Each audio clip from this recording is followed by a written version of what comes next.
update really. So yeah, things are a lot different on these ZE50s, especially with CCS, because you've got that long CCS cable that goes over the stack. Normally with a non-CCS car, or especially with an early Zoe, you just clip the AC charging cable on there, and then one of the plugs down here on the ZE22 and ZE50 is for the comms, like the PP and CP from the charge port. You just clip them on, and so you would leave this to a much later stage, but with this being CCS, it's got this additional CCS cable that runs over there, so you basically got to do that earlier. You can do it later, but I think it's going to be easier that way, but we'll see. It's just first time doing one of these.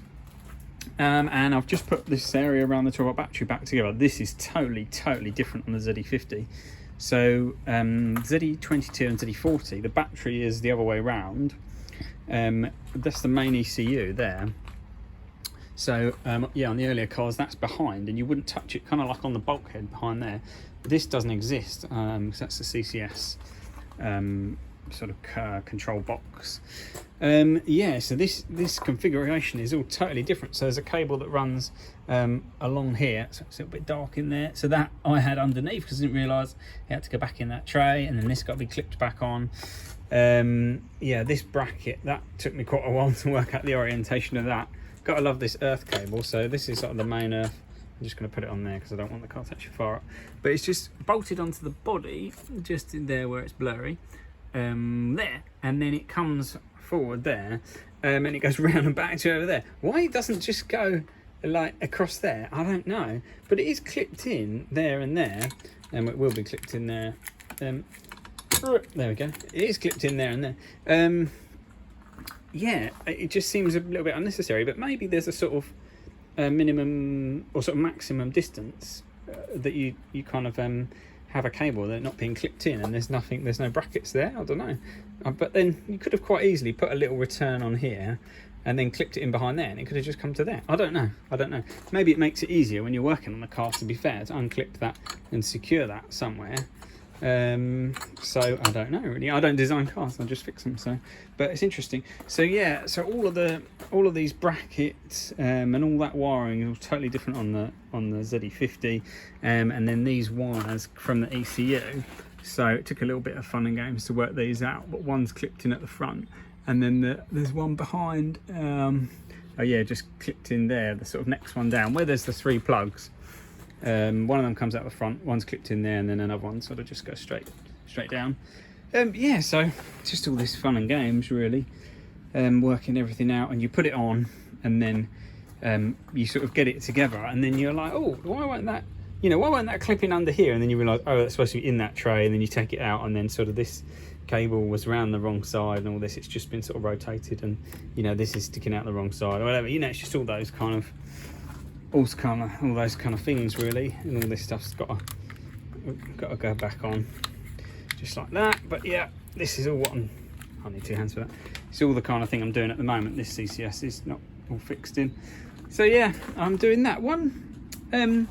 One thing I found that's quite useful if you're doing a complex car job, bit like this, so you're sort of, this is a 5-hour, stripped down 5-hour rebuild kind of job. Let's focus that. Take a few pictures is good, but if you take a video on your phone, so just sort of scan across the engine bay or across the top and then down and then back, you can go at sort of different angles, like this, and if there's something you're interested in, obviously the video is just like taking a million pictures, isn't it? So you can kind of pause it at a certain place, zoom in, if there's a particular thing, because you can kind of guarantee that there's not going to be a picture of the thing you want. The bit you can't remember how these cables go together, or how this bracket goes together, whatever. Or that cable back there, and you might not be able to see it from your one picture. Whereas if you've got a video, you can sort of move it around, go up and down, move around like this, and then you can kind of watch the video and just wait for it to get to that section and pause it. And I found that's really useful. And you can do that at each stage, and then you've just got like 4 or 5 videos on your phone. Then when you're done, you just delete them, rather than having like 100 pictures, and it sort of takes ages to take them. So yeah, I found that's useful. So hopefully that is useful. But yeah, so normally on ZE2, ZE22 or ZE40, you wouldn't have a chair sitting here with a charge port on. I think Renault would put that on a bit later, but I want to make sure that all this wiring's correct. So yeah, and just kind of getting used to working on these ZE50s really. But yeah, it's going back together. Yeah, so it's pretty happy, and yeah, I'm just cracking on really. So this is the loom that sort of from the car, that snake.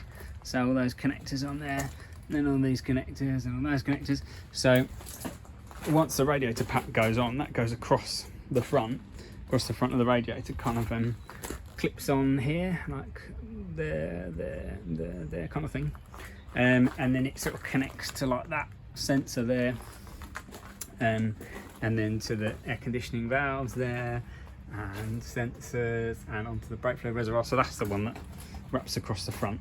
Unfortunately, when you kind of put it into place, it's fairly obvious where they clip onto, partly because some of it's colour coded like that, and the plugs are colour coded, but also it kind of, they're the ones that they reach, kind of thing, if that makes sense. So it's not as bad as it looks, to be fair.